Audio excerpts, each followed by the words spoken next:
I have a question for you. How would you build your mansion, having huge pillars with roof touching tomorrow? Will you build it on quicksand or a foundation made of paper? Or would you build it on a solid foundation? Your belief is that foundation.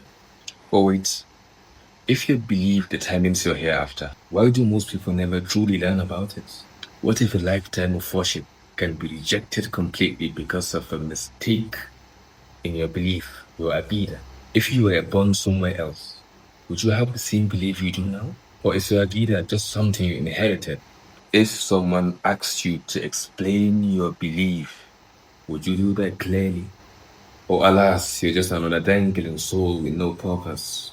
Look, you're breathing effortlessly, moving your hands with precision. Your heart is beating without you asking. You see, you hear, you have faculties we didn't create.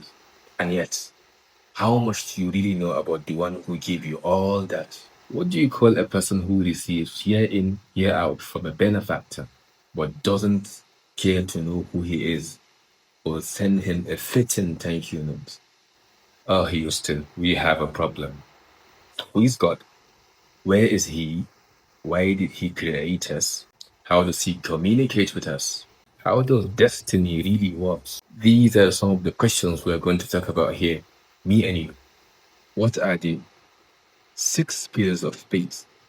And how can we revive our hearts through them, the way the Prophet ﷺ did?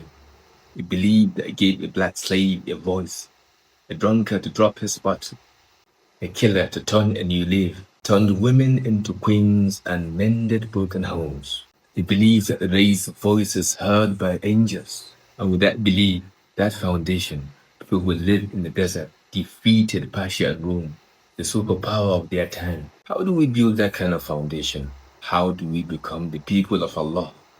This is Aqidah in 6. Subscribe and let's have that discussion. It's about time we build that mansion.